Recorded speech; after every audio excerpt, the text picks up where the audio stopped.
This is Garis MPC, Mathematics, Physics, Computing. 130 plus Masters and PhD level courses in pure mathematics and mathematical physics. This is course number 4, so MPC 4 on linear algebra, which is a junior and senior level course. This is lecture 2 on the theme of linear equations and session H. We are now going to actually solve our first system, our first set of linear equations, and it is example 2. Sorry, I forgot this. The very end of the previous session, we're talking about classifying solution types.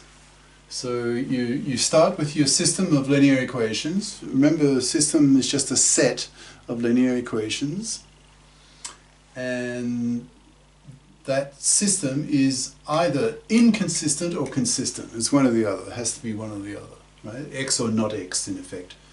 So now, if it's inconsistent, now what does that mean? It means that at least one of your equations is of the form, once you reduce it to echelon form, then one of your equations is of the form 0 equals b, and b is non-zero. So that equation is obviously inconsistent, and therefore the whole system, the whole set of equations is inconsistent. So your system is either inconsistent and therefore there's no solution, or it's consistent, and then you have two cases. You may have that there's a unique solution, and that occurs when the number of equations and the number of variables is the same. That was a theorem, I think 2.2. Okay, and another possibility is where the number of equations is less than the number of variables, and then it's possible you might have more than one solution. Okay, so there's a kind of classification of the cases of the number of solutions: 0, 1, or more than 1. Okay, now let's actually solve a system of linear equations. So so we have 3 equations. So yeah, 3 equations, and how many variables? 1, 2, 3, 4, and 4 variables. So maybe we will have more than one solution, but it's also possible we might have an inconsistency. We may end up getting naught equals b. So let's see what happens. All right, now Gaussian elimination. So what we're going now, we'll keep now in the first equation, the first coefficient here is non-zero. So we don't have to swap anything around. We can just keep this one here, right? Because this first coefficient here is non-zero. So now what we're going to do, we want to eliminate the x term in equation 2 or line 2, same thing, and similarly in line 3, equation 3. So now how to do that? Well, you look at these two coefficients. So if I multiply this one all through by -2, and I multiply this all through by 3, oh, it's doing the other way around. Well, it doesn't really matter. Okay, so multiply line 1 by -3. That's this here, and add to that twice times line 2. Well, so here you'll get -3 times 2, and here you'll get 2 times 3. So this will be -6, and this will be +6, and then we'll add these two modified lines.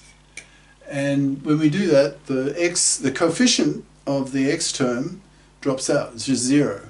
So we have eliminated the x term.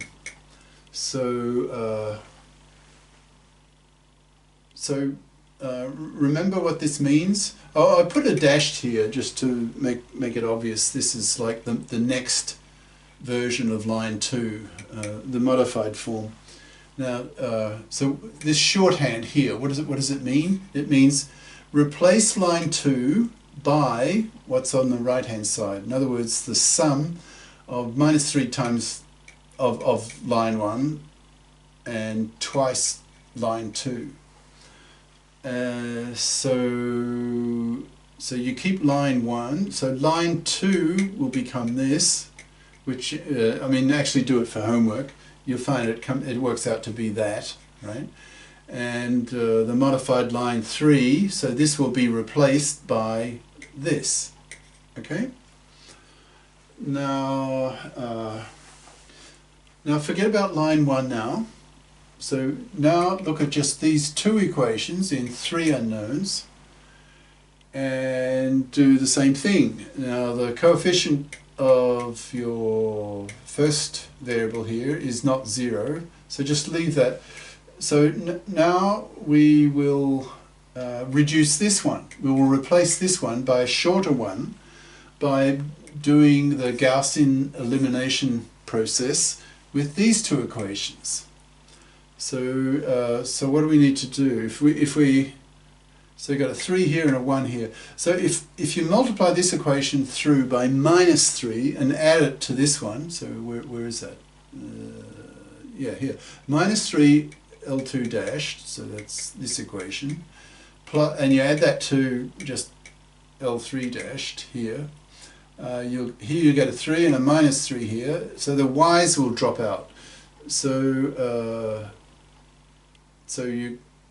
Now we're applying Gaussian elimination to this system, this shorter system, compared to this one.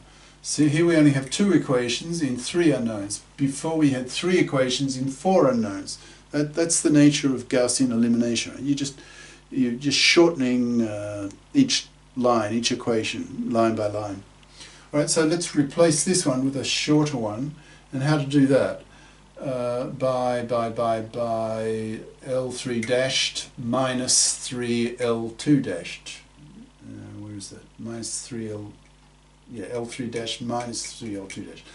Now if you work that out, here, work that out, and you'll end up with 0 equals -8. That's a no-no. That's obviously a contradiction.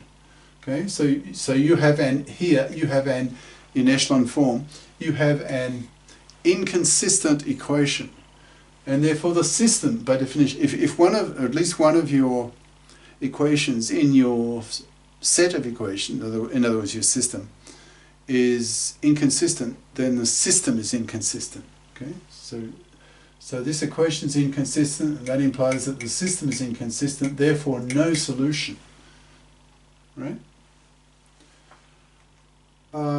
Okay, so now we'll do another example. So example 2.5, and you'll see, well, you can probably see it just quickly. There is a solution, and what do we have here?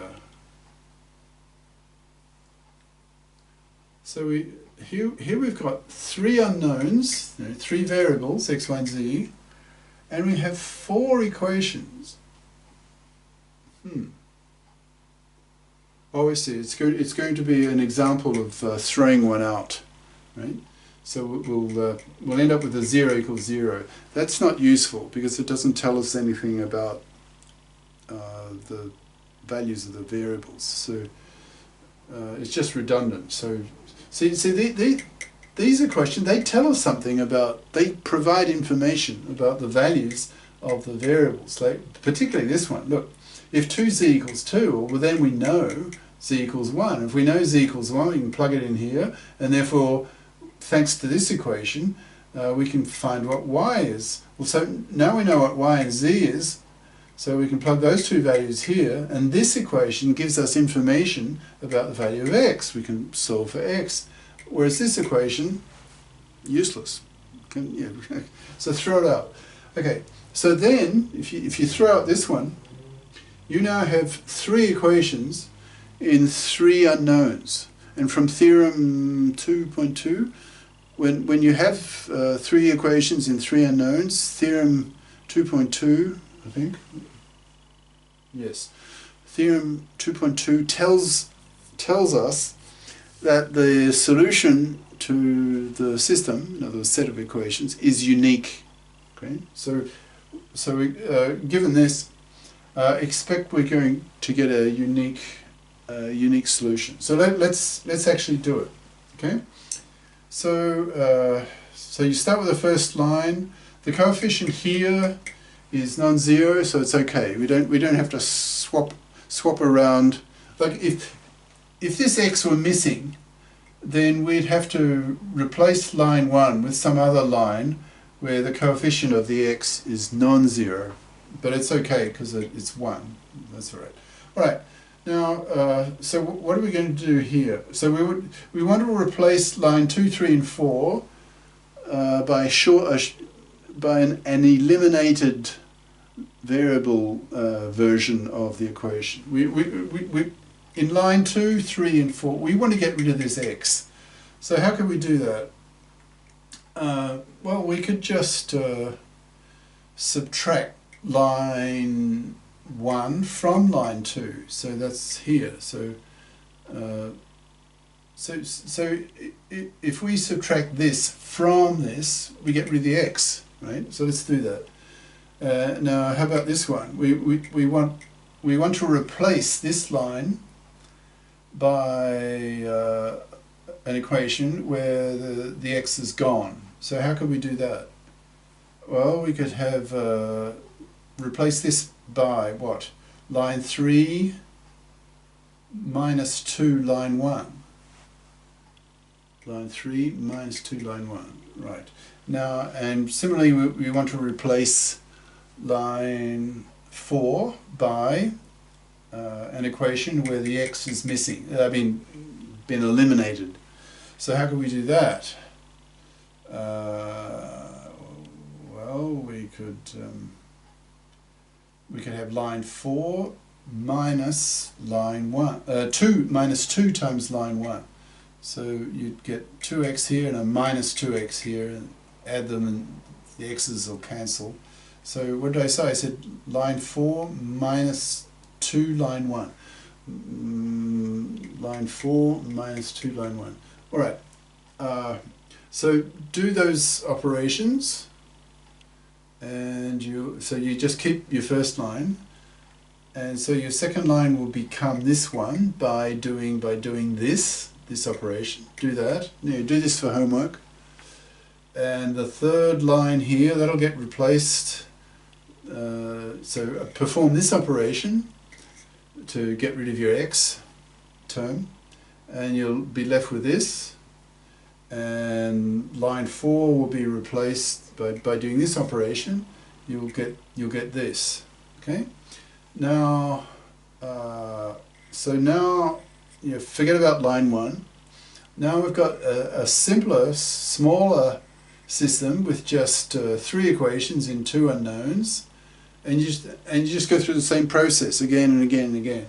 And each line you get shorter and shorter, right? So here we can't go any further. Well, we can because of this, but this is except for this, pretty much in echelon form. But echelon form means you can't go any further. You've eliminated as much as you can. Now, in this case, we've got a 0 equals 0. I haven't given the detail. Well, do that for homework. Well, let's do it here. So, how to get rid of the y terms here? Now, this second term here we'll just keep, because that's now like the top line of this smaller system. In a sense, it's a subsystem of the bigger one. So how to get rid of the y's? Well, that would be line 2 dashed, right?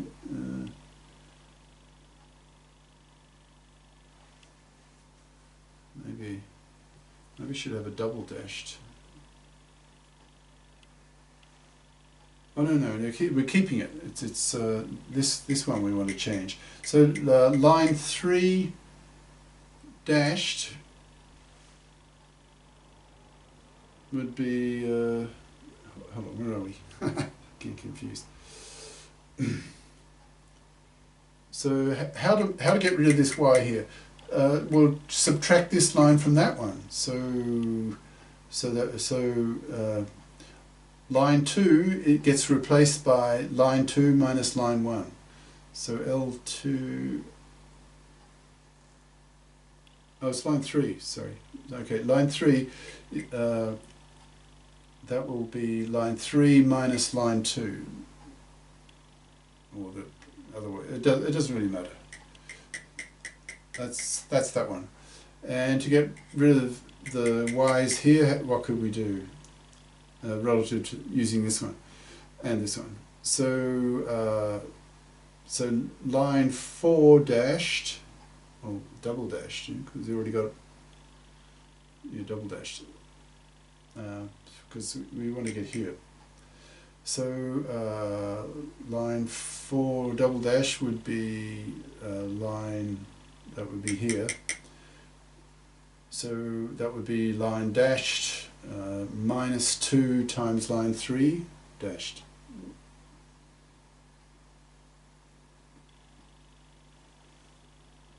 Oh, well, we're using this one and this one. Okay, so minus 2 times line 2 here. So replace this by that, and you get a 0 equals 0. That's redundant, throw it out. So here, so you're now left with 3 equations in 3 unknowns. They're consistent. All those equations are consistent because they are not of the form 0 equals b, where b is non-zero. Okay, so they're all consistent.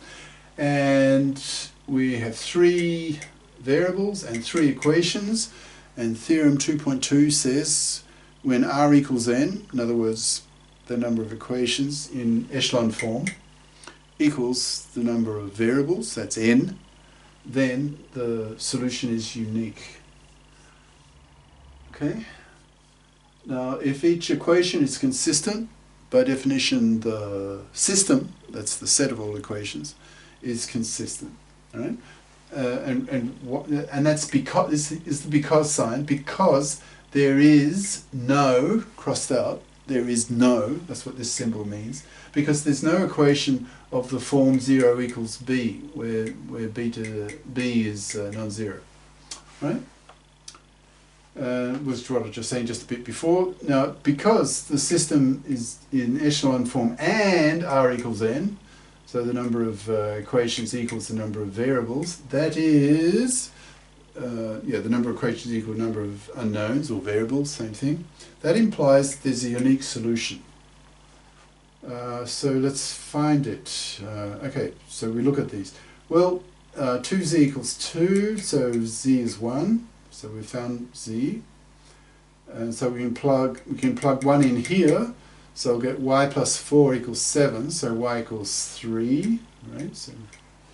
And so we now know, so that's 1 and that's 3, so plug those values into the first equation, so you'll have x plus 2 times y, which is 3, so go to 3 here, minus 3z, and z equals 1, so you put a 1 here, and that equals 4.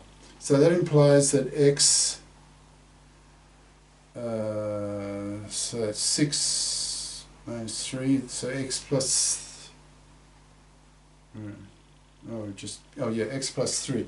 So x plus 3 equals 4, so x equals 1. Okay, so this 3 tuple, 1, 3, 1, so x, y, z, 1, 3, 1, that's the unique solution to your system, to the set of linear equations. I'll stop there.